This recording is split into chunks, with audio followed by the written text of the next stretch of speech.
أعوذ بالله من الشيطان الرجيم. يا أيها الذين آمنوا قوا أنفسكم وأهليكم نارا وقودها الناس والحجارة عليها ملائكة غلاظ شداد لا يعصون الله ما أمرهم ويفعلون ما يؤمرون. Ma'asyiral muslimin, ikhwati fillah, rahimakumullah. Jadi pada intinya apa? Ikhwati fillah, barakallahu fikum. Benarlah firman Allah Subhanahu wa taala dalam Al-Qur'an, ya ayyuhalladzina amanu qu anfusakum wa ahlikum nara. Wahai orang-orang yang beriman, pelihara, jaga diri kalian, wa ahlikum nara, dan keluarga kalian juga. Sehingga di dalam ayat ini kita tidak diajarkan untuk egois, memikirkan kepentingan diri sendiri, itu tidak. Tetapi Allah Subhanahu wa taala sebutkan, jaga dirimu dan keluargamu. Nah, artinya juga yang dimaksud dengan keluarga siapa? Istri dan anak-anak kita. Istri dan anak-anak kita. Artinya kalau ingin menjaga istri dan anak-anak kita, yang pertama kali dilakukan adalah memperbaiki diri sendiri, membenahi diri sendiri. Nah, kalau ingin anak-anak kita baik, berikanlah contoh yang baik untuk mereka. Kalau kita berharap anak-anak kita saleh dan salehah, maka kita terlebih dahulu menjadi saleh dan salehah terlebih dahulu. Nah, kalau kita tidak ingin anak-anak kita bersikap buruk, jangan ajarkan keburukan kepada mereka. Nah, kalau kita tidak ingin anak-anak kita melanggar syariat Allah Subhanahu wa taala, jangan melanggar syariat Allah Subhanahu wa taala. Nah, ada seorang santri ketangkap basah nonton TV. Tangkap, ayo. Wah, tuh dipanggil. Dinasihati 1, 2, 3. Ya, berjanji tidak akan mengulang lagi. Kenapa? Ya jelas tayangan televisi di zaman ini negatif dan buruk. Jangankan dari sudut pandang agama, dari sudut pandang sosial saja, sekarang bermunculan kelompok-kelompok anti televisi. Nah, anti televisi. Karena televisi itu sekarang, Masya Allah, nah, tayangan-tayangannya itu tidak mendidik. Nah, mulai dari kekerasan, kejahatan, kriminal. Nah, kemudian tayangan-tayangan hiburan. Nah, tayangan-tayangan yang katanya ratingnya tinggi, justru disiarkan bertepatan dengan waktu sholat dan seterusnya, itu tidak mendidik. Nah, akhirnya dari sisi-sisi yang negatif seperti ini, ya kita upayakan anak-anak kita tidak nonton TV lah.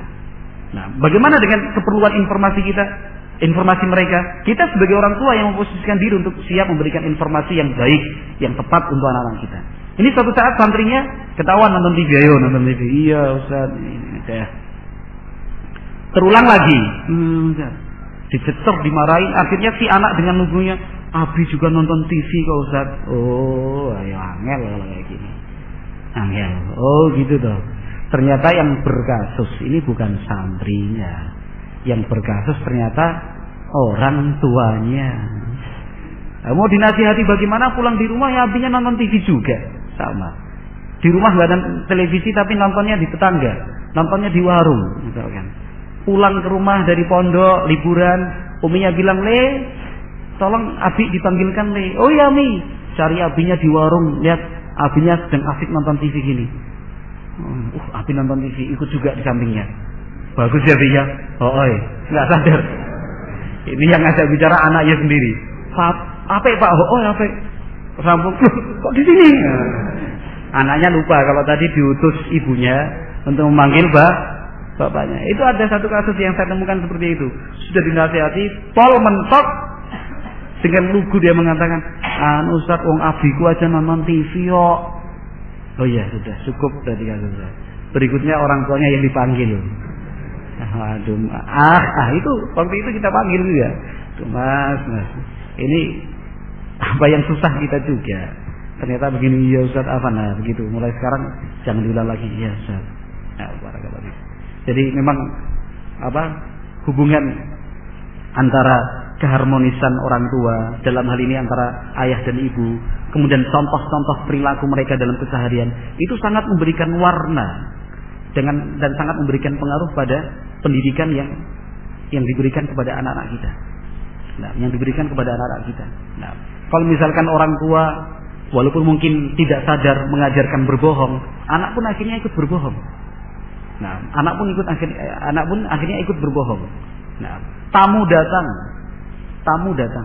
ingin ketemu dengan abinya.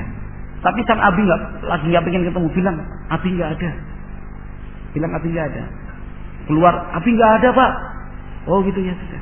Tapi tertanam di dalam pikiran dia, ini abinya mengajarkan bohong. Nah, yang mungkin saja akan dia ikuti dan akan dia contoh pada kesempatan yang akan datang. Nah, dan seterusnya.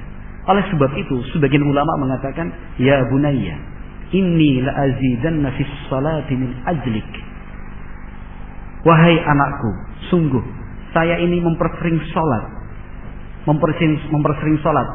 salat sunnah tentunya. Nah, dan juga salat wajib apalagi. Saya itu senang salat hanya untuk kebaikanmu. Nah, kenapa? Harapannya ketika orang tuanya salat, anak-anaknya ikut menyaksikan orang tuanya salat. Insyaallah salat. Akhirnya anaknya ikut salat. Nah, akhirnya anaknya ikut salat. Pada waktu salat misalkan sudah habis salat dulu. Ngapain salat, Bi?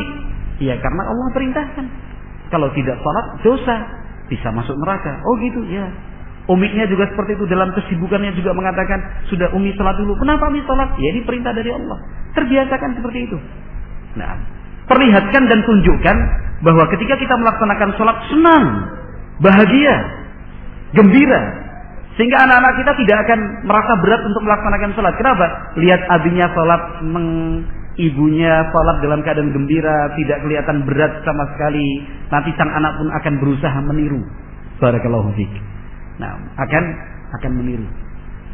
Nah, kalau misalkan orang tuanya senang bersedekah, orang tuanya gemar berbagi, tidak pelit, mudah membantu, anak pun akan mencontoh demikian juga.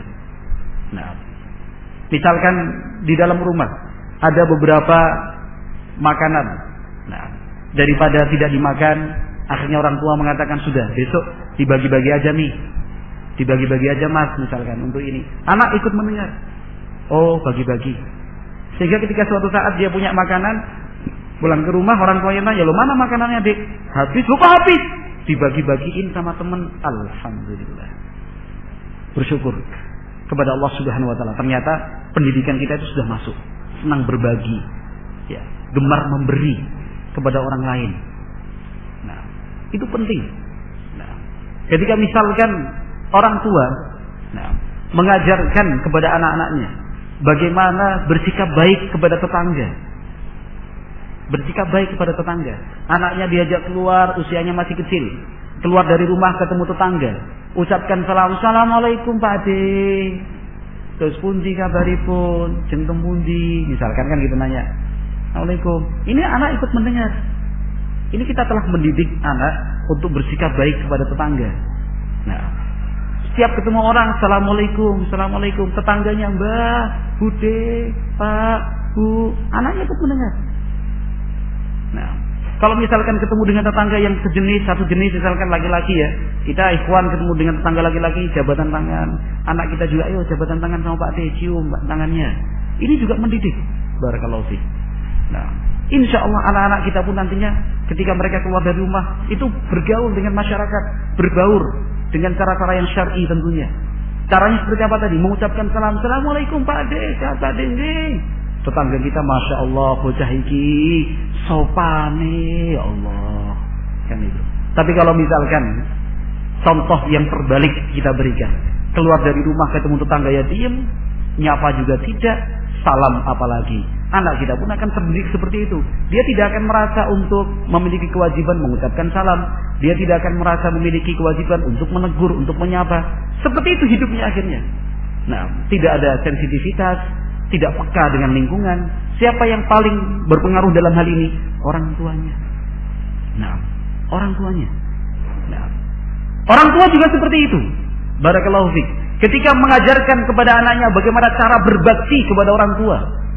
Nah, anaknya dibawa untuk ke rumah simbahnya, ditunjukkan dan diperlihatkan, dicontohkan dan diteladankan oleh orang tuanya.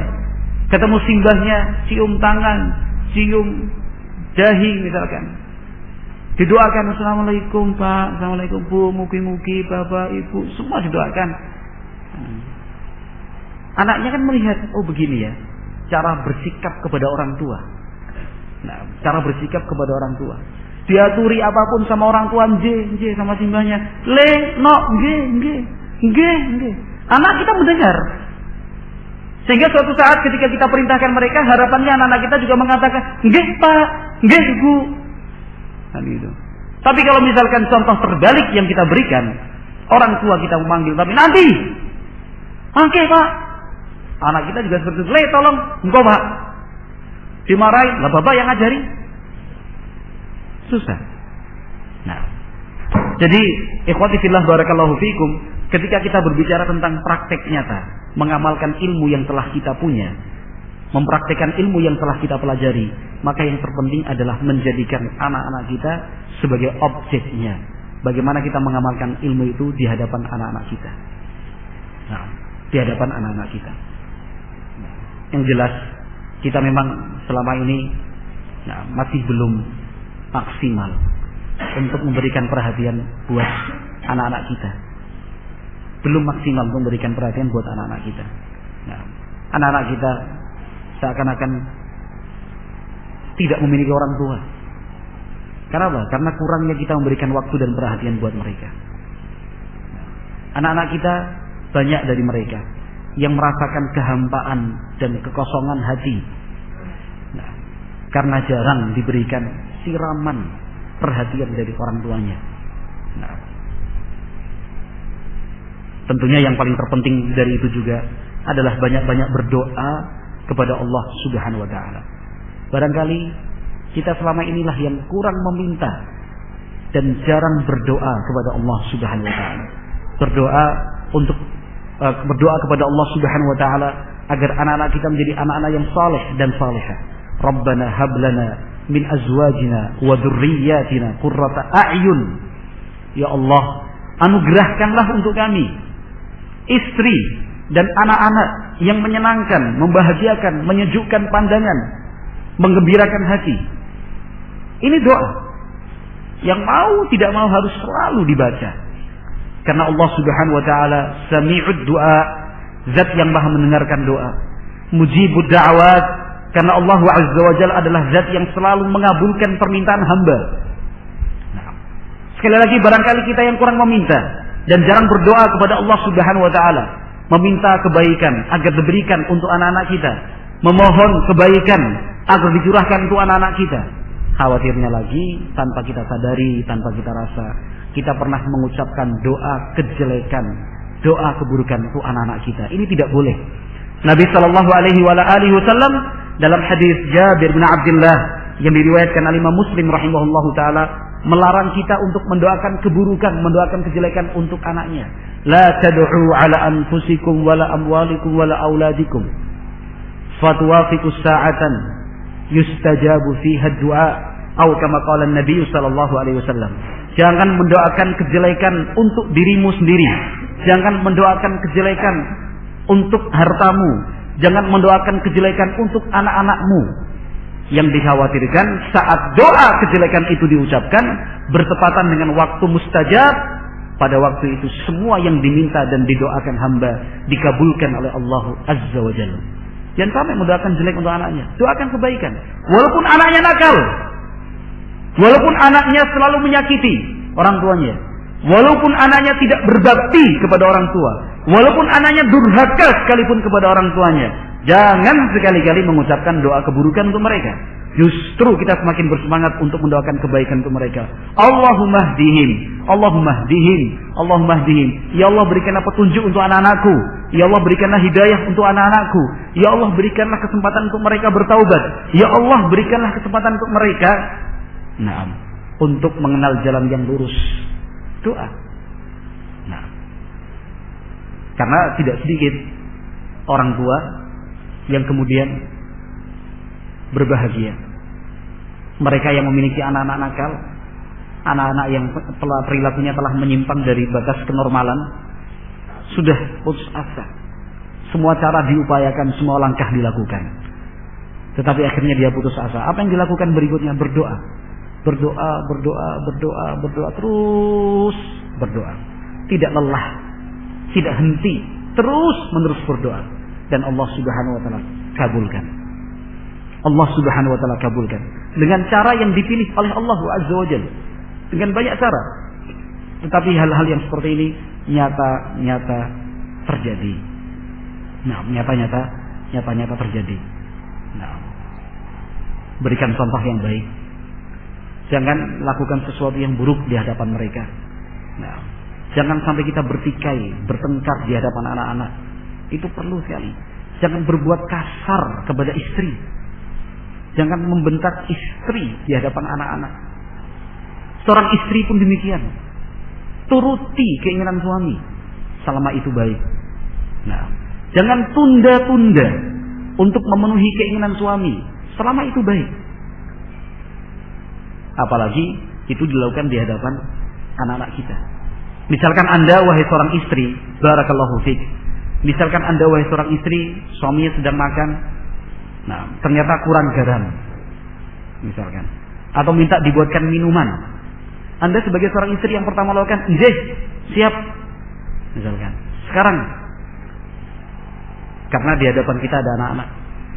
Nah, tapi kalau kita mengatakan nanti ya, anak akan belajar untuk mengucapkan nanti ya. Ketika orang tua mengatakan no, tolong ini ya, nanti aja Pak. Siapa yang dicontoh? Ibunya. Yang dicontoh adalah ibunya.